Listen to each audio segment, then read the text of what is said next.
What's going on, guys? Welcome back to our channel. This is your boy Cike, back again with another video waiting to happen. How on a day. I'm so excited in today's video. Davido, something good just happened to him. They say if you see person where better thing happen to you, follow and rejoice. That same thing will happen to you. So I'm keying into Davido's blessing, guys. If you are not, please key into this guy's blessing.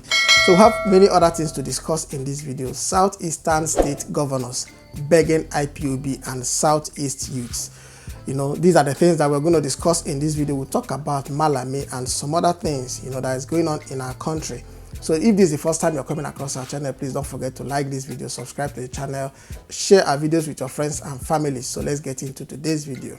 So first, Davido just bought himself a 2021 Rolls Royce. They said the car is worth 240 million naira. People who don't convert them to dollars saying $500,000. You know, this guy is doing something big. You know, last week or 2 weeks ago, he gave out 2 cars to 2 of his children also in Nigeria. I think 2 Range Rover SUVs. So Davido is doing something great and God is blessing him because he's blessing others as well. So the guy said, we rise by lifting others. You know, he just cooked his first Rolls Royce 2021 model. So congratulations to Davido. And there is this thing that happens in our country. You know, if something good happens, you see fans of these celebrities, you know, they start throwing shade at each other. You know, some people are saying that Davido did this to spite Wizkid and Burna Boy. There was a time I saw a post where somebody said Burna Boy is trying to emulate Davido because Davido flies private jet. Burna Boy is doing all he can to fly private jet, but I don't think there is any competition in the lives of these guys. You know, we the fans are the ones, you know, trying to put problem between all these our A-list actors and celebrities or musicians or whatever you call them. So guys, as we are celebrating Davido on his latest acquisition, Naira Marley is out there dropping something that is worse than insecurity in Nigeria. Guys, the Bible made us understand that out of the abundance of the heart, the mouth speaketh. Naira Marley made a statement and this is what he said. So the first post Naira Marley made, he said, I'm still gonna have sex with mother and daughter together one day, sha.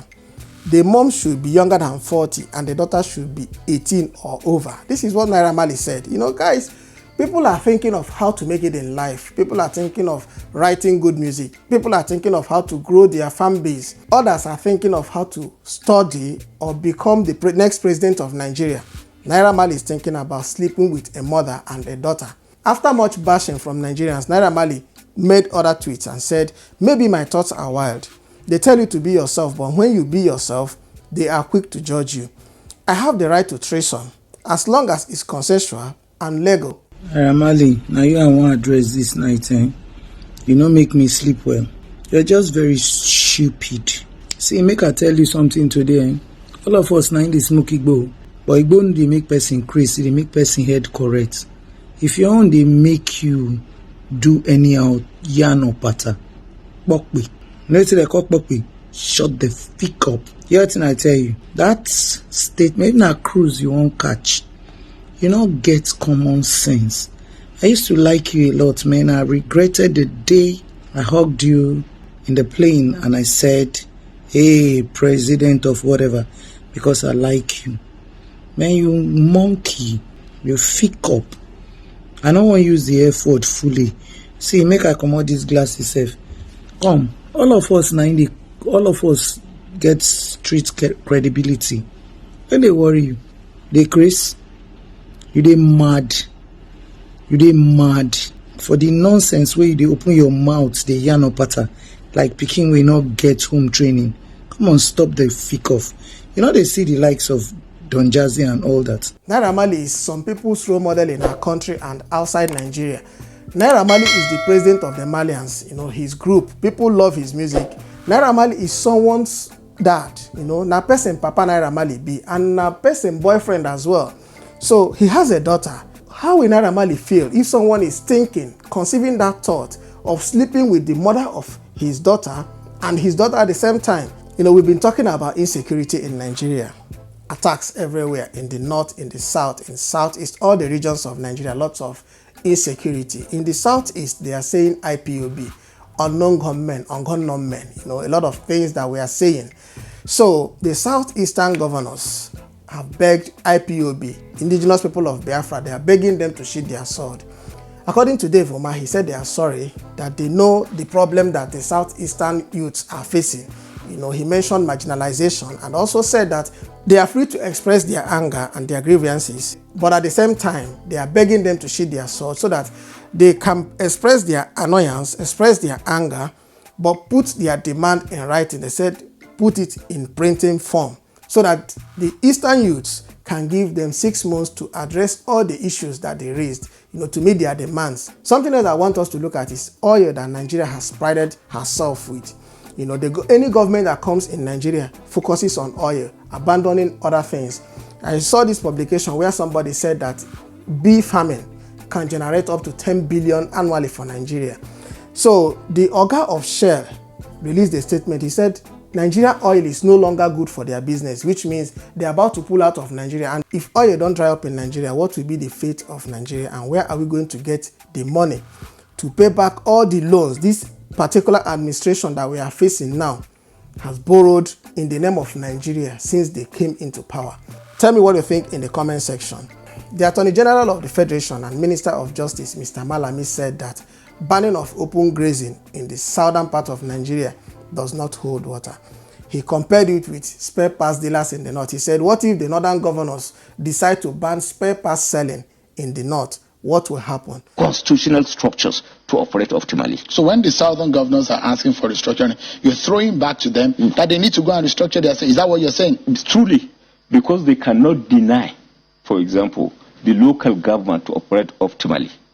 They cannot deny the autonomy of the legislature, state legislature, and state judiciary, and still be clamoring for restructuring. What structuring are we talking about? But those who have, for example, let's take one item at a time. Yes. The issue of devolution of power. Yes. Do you think that the federal government carries too much? The concurrent and the exclusive legislative list, do you think that should be tampered with? All powers are indeed embedded in financial autonomy. What have they done to allow the local government structures to operate optimally? Take, for example, a situation whereby a local government council is entitled, among others, to participate in the security arrangement of a state. And then the local government council chairman is denied of the fund to run the local government. With the fund, he can now deploy the resources down to the village head, down to some other associations operating with it. But now you deny him the resources available to make them available to a village head. Even if a village head has intelligence report about a criminal existing within the society, he is denied of the limited resources that he could use to come over to the local government council chairman to notify him, for the local government council chairman to come over to the state DSS headquarters, for example, or the police to notify. Then what are you talking about? So you will not advise the president to listen to those calls for restructuring? They should address it at their own level first, and then let us see what happened before now coming over to the president. It's not about the president. It's about denial of the functionality of the structures at the bottom, at the lower level. And that is what indeed restructuring is all about. If you allow the state legislature to operate optimally, the checks and balances required will be there. If you allow the local government council to operate optimally, the necessary development in terms of devolution of powers are there. But once you deny them the resources to operate, the autonomy to operate, then certainly you cannot, you do not have a legitimate right to clamor, to perhaps agitate for any restructuring. So, because you are not a believer in allowing the process to operate optimally in terms of taking its natural course. So for you, restructuring call is dead on arrival? I don't even understand what they are talking about restructuring against the background of denial of the other existing structures to operate. So they also called, that they asked and they said, actually, that they've banned open grazing across southern region of the country. What's your view on that? Well, it's about constitutionality. Within the context of the freedoms expressed in our constitution, enshrined in our constitution, can you deny a right of a Nigerian? For example, it's as good as saying, perhaps maybe the northern governors coming together to say that they prohibit spare parts trading in the north. Does it hold water? Does it hold water for a northern governor to come and state expressly that he now prohibits spare parts trading in the north? But when the governors came together and said, this is the problem that we've seen, and this is the solution, and they felt, look, the solution will be stop the open grazing across the land, stop the transportation by foot of cattle. If you are talking of a constitutionally guaranteed right, the better approach to it is to perhaps, you have spoken earlier about the constitutional amendment, is to go back to ensure the constitution is amended. The constitution, freedom and liberty of movement, among others, is established by the constitution. If by an inch you want to have any compromise over it, the better approach is to go back to the National Assembly. Open grazing should be prohibited, and see whether you can have the desired, perhaps, support for the constitutional amendment in that respect.